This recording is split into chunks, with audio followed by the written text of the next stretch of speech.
Senja tembaga baru saja membentangkan selimutnya di atas lembah yang subur. Di antara siluet pepohonan, sesosok makhluk malam memulai perjalanannya.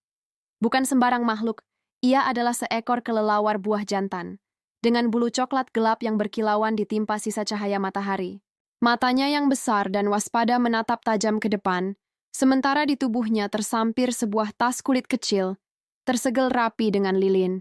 Ini bukan perjalanan biasa, ini adalah sebuah misi penting. Ia terbang dengan gagah, sayapnya yang lebar membelah udara senja yang mulai mendingin.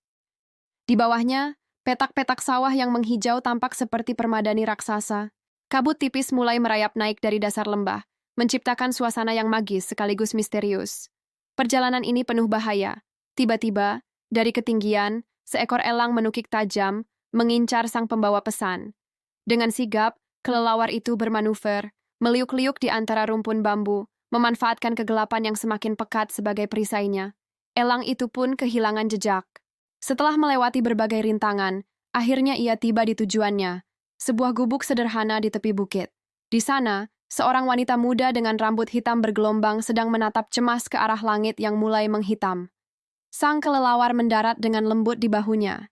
Dengan hati-hati, wanita itu membuka tas kecil dan mengambil gulungan surat di dalamnya.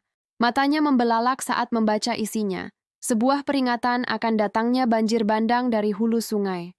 Tanpa membuang waktu, ia berlari menemui kepala desa, seorang pria paruh-baya yang bijaksana.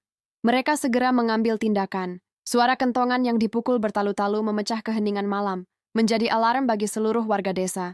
Satu persatu, penduduk mulai bergerak, meninggalkan rumah mereka menuju tempat yang lebih tinggi. Langit yang tadinya tampak mengancam, kini berubah menjadi saksi bisu dari harapan dan kerjasama. Berkat sang pahlawan kecil bersayap, satu desa berhasil diselamatkan dari amukan alam. Kisah ini mengingatkan kita bahwa pahlawan bisa datang dalam bentuk apa saja, bahkan dari makhluk yang sering kita takuti. Terima kasih sudah menonton.